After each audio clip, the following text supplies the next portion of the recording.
कोटपुतली के निकटवर्ती विराटनगर विधानसभा के राजनोता के कैरोडी गांव में 25 नवंबर को दलित दूल्हे की बारात पर हुए पथराव के मामले के बाद आज उन्हीं दुल्हन के दोनों भाइयों की निकासी कार्यक्रम भारी पुलिस जाब्ते के बीच शांतिपूर्वक तरीके से संपन्न हो गया और दोनों दूल्हे बारात लेकर बानसूर के लिए रवाना हो गए। देखिए न्यूज़ चक्र की है ग्राउंड रिपोर्ट। आप बहुत अच्छा महसूस कर रहा हूँ। आज़ादी के बाद पहली बार बैठा हूँ, बहुत अच्छा लग रहा है। आज जैसे देखा जा रहा है कि प्रशासन और पुलिस की तरफ से पूरी चाक चौबंद व्यवस्था है, हाँ, इसके लिए क्या कहना है? बहुत अच्छी व्यवस्था की है इन्होंने। अच्छा मतलब 2-4 दिन में कोई दिक्कत नहीं है। वैसे अच्छा प्रशासन अच्छा है। मतलब अभी इसकी 25 तारीख हुआ बाद उसके बाद में अच्छी व्यवस्था की गई है। ऐसी कोई दिक्कत नहीं। अभी आपको किसी चीज़ का डर वगैरह? ना कोई डर नहीं है अभी। तो अब आप बारात लेके जा रहे हैं यहाँ पे? हाँ सर। बारात कहाँ जाएगी? बानसूर जाएगी। जी, हरिपाल जी के पुत्रों की आज जो निकासी का कार्यक्रम था, कल बिंदौरी का कार्यक्रम भी शांतिपूर्वक संपन्न हुआ। पर्याप्त जाब्ता लगाया गया है। असामाजिक तत्वों के विरुद्ध कार्रवाई की गई है, प्रकरण में भी कार्रवाई की गई है और ये सही है कि कानून का जो है वो पूरी तरह से पालन होगा हर चीज़ के अंदर, और जो भी असामाजिक तत्व उनके खिलाफ कड़ी से कड़ी कार्रवाई की जाएगी। समाज के अंदर सभी जाति वर्ग बराबर है, कोई ऊंचा नीचा कुछ भी नहीं है। तो कानून की मंशा के अनुसार सभी बराबर है। कुछ तत्व ऐसे होते हैं जो स्थिति को बिगाड़ने में रहते हैं, उनके खिलाफ पहचान करके कार्रवाई की जाएगी और आगे भी भविष्य में यदि कहीं कोई इस तरीके की संभावना है तो उसको पर्याप्त रूप से देख करके जाब्ता लगा करके और आवश्यक कार्रवाई करके बिल्कुल शांतिपूर्वक हर कार्यक्रम कराया जाएगा।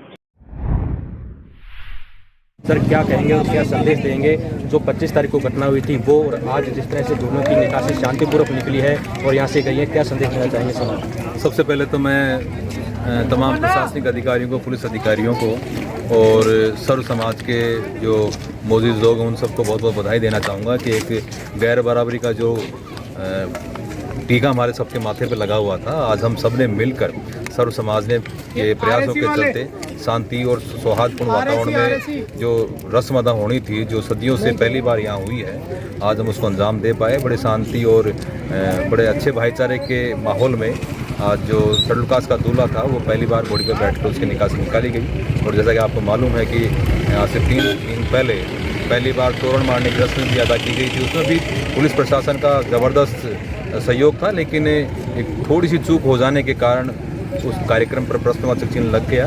लेकिन उस गलती को हमने सिरे से खारिज करके, या जो सबसे पहले जिन लोगों ने गलती की वो गलत व्यवहार किया, उन लोगों को पुलिस के द्वारा, जो प्रशासन के द्वारा जो उनके खिलाफ कानून कार्रवाई करनी चाहिए थी उसकी। और आज हम सर्व समाज के लोग हैं जो एक अच्छा भाईचारे का संदेश देने में कामयाब रहे। कोटपुतली का ये राजनोता गांव है और यहाँ आज़ादी के बाद पहली बार कोई दलित दूल्हा घोड़ी पर बैठा है और इसको लेकर के समाज में एक संदेश देने की कोशिश की है कि पूरा समाज एक है, किसी तरह की कोई वैमनस्यता ना रखी जाए, आगे भी भविष्य में इस तरह की कोई घटना ना हो। इसको लेकर के ये सर सोशल मीडिया पर भी कई तरह की भ्रामक बातें चल रही हैं और उनको क्या कहना चाहेंगे, किस तरह से समाज को तोड़ने की कोशिश की जाती है? देखो, मैं और भाई साहब मानव जी कल से ही जब हमें ये लगा कि एक दो जो युवा लड़के हैं वो कुछ ऐसे असामाजिक या अमर्यादित ट्वीट वगैरह उन्होंने फेसबुक आदि पे किए हैं, हमने उनको समझा के डिलीट भी करवाया है। और मैंने खुद ने मेरी फेसबुक आईडी से और भाई साहब ने स्वयं ने ऐसा जो है एक निवेदन किया है, हमने आग्रह किया है सभी से भाई एक सौहार्दपूर्ण सद्भावना का और भाईचारे के साथ ये काम हमें निपटाना है।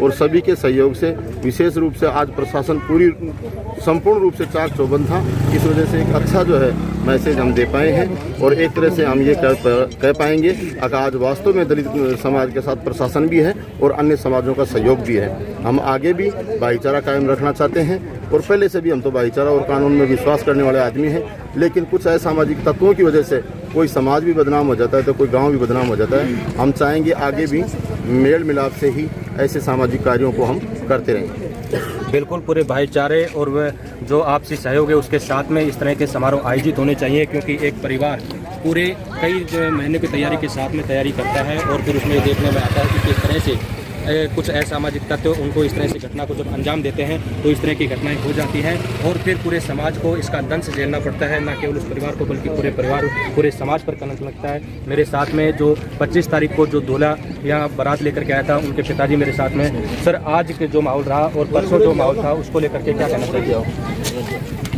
आज हमें किसी से द्वेष भावना नहीं है। समाज में एक अच्छा मैसेज आए और हम सभी हिल मिलकर ये जो कुरीति थी इसको ख़त्म करना चाहते थे और इस परिपाटी को ख़त्म करना चाहते थे, जो कि प्रशासन और सभी के सहयोग से ये काम संपन्न हो गया। बिल्कुल, हम भी आपसे यही अपील करना चाहेंगे कि समाज की जो कुरीतियाँ हैं उनके लिए बढ़ चढ़ करके हमें आगे आने चाहिए। संविधान को हम मानने वाले लोग हैं और संविधान के दायरे में रह करके हमें सारी चीज़ें करनी चाहिए। 25 तारीख को जो घटना हुई वो संविधान दिवस से एक दिन पहले हुई, जो बिल्कुल निंदनीय थी। और आज जिस तरह से पुलिस प्रशासन का जो सहयोग यहाँ देखने को मिला, जिस तरह की व्यवस्था यहाँ देखने को मिली, वो भी एक काबिल तारीफ है। विकास वर्मा, न्यूज़ चक्र।